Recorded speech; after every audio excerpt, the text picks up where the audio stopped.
Welcome everyone. Today I would like to speak about the Zohar and the usage of this book.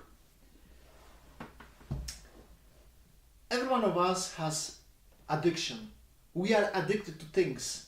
We are addicted to people. We are addicted to sex. We are addicted to food, the way people perceive us, or the way we don't want to be perceived by other people, the way we move, the way we talk, clothes we put on, place where we live, car that we drive, the status we have in the society. Some of them we are aware of it, some of them we are not aware at all. So this energy we are addicted to, it's called Or Haganus. It means concealed energy, concealed light. And this energy comes from the consciousness called Bina. Bina. Now, when we think about it, we will figure it out that we are not actually addicted to powder. We are not addicted to sex. We are not addicted to food. Actually, these things are only the vehicles to take us to accomplish, to attain a type of consciousness which gives us pleasure. So let's say if somebody use drugs and take drugs, the drugs, it's only the powder. It doesn't mean anything. But the powder takes us, helps us to develop a state of consciousness that gives the pleasure to the human being. And we are addicted to this pleasure, not to the drugs. The same with the person we want to meet. The same with the person we want to make love to. This type of person with these particular features takes us, gives us the ability to accomplish pleasure, and therefore we prefer this person rather than the other one, and vice versa. It depends on the human being. Now, the problem begins when this consciousness of Or Haganus takes over us. We don't have control over it. Now, we can compare that to the situation when there is a bulb with 60 volts. Now, let's say that we want 250 volts. Now, what happened then? If you are 60 and we want to take 250, then it will blow off. It's a matter of a second to understand that, yes, the pleasure will last for a second, but then it will be chaos. It will be problems. We will have issues in life we don't want to have. Now, what to do with that?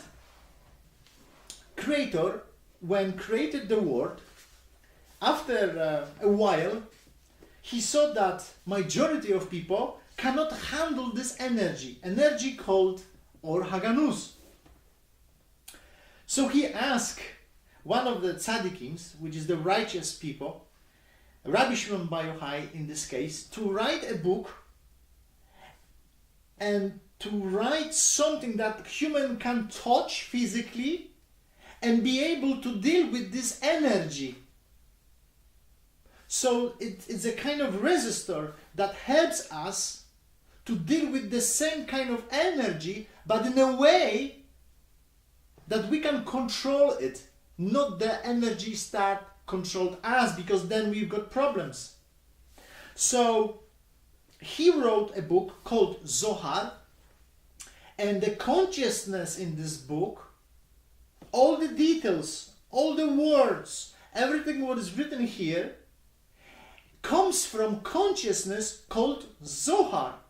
And in this consciousness, there is no place for fear, there is no place for doubt, there is no place for lack, there is no place for anxiety, there is no place for negativity in the consciousness of Zohar.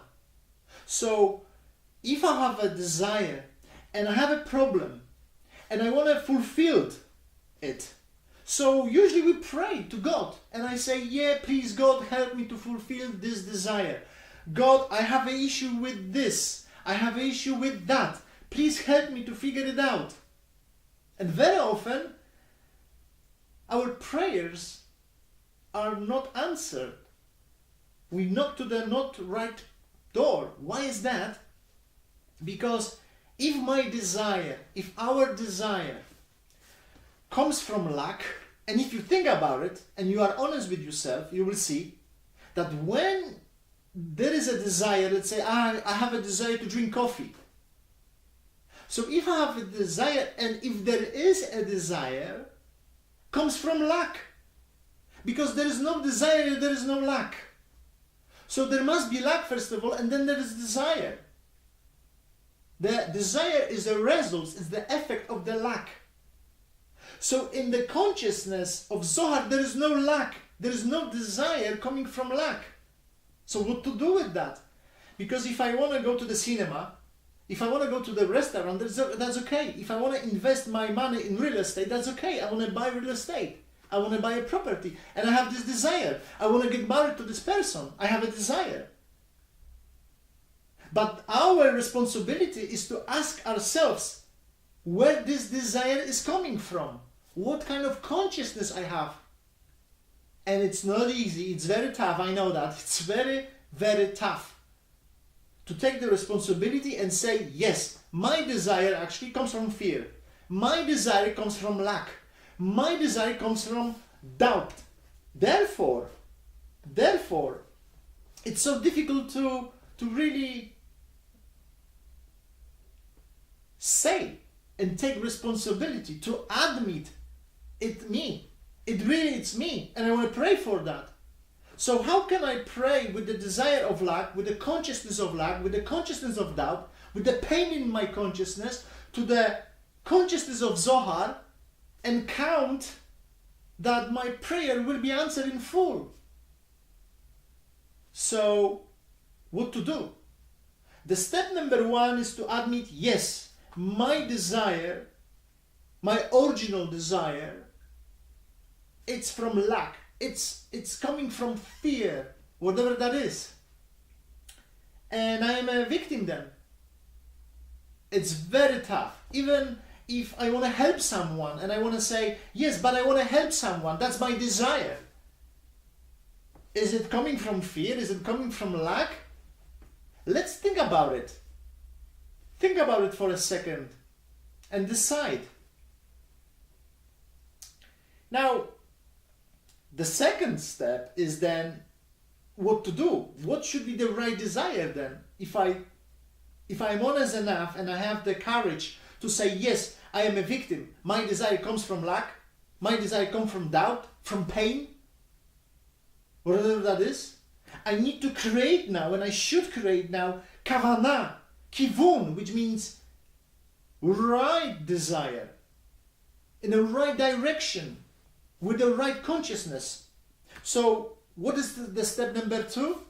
The step number two, it's a little bit problem, because what is now my desire?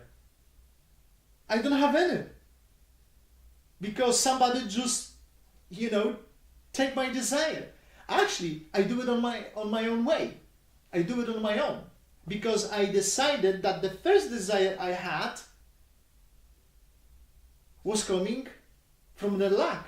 So what kind of desire now I have? I have no desire to pray. Right?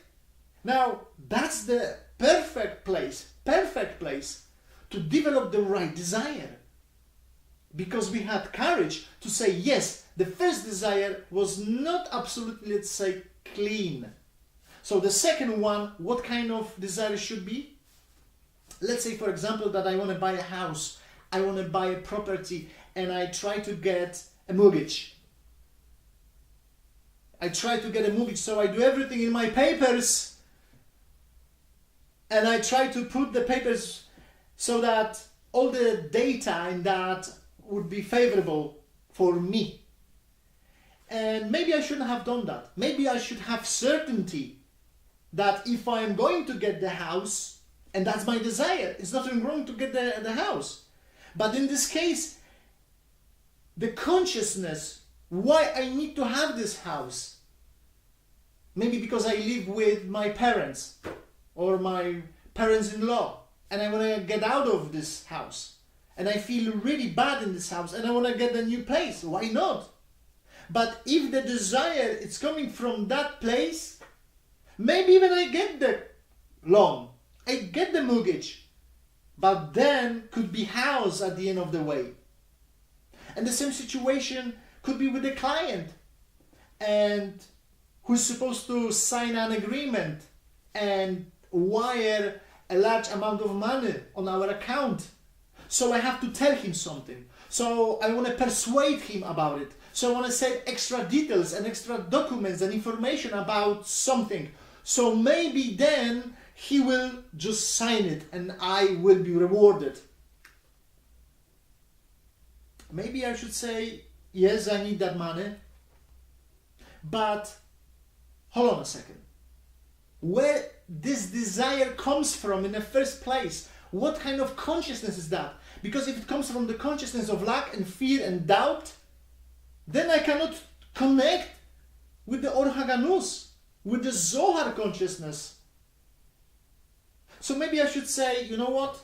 I will not say anything to this person.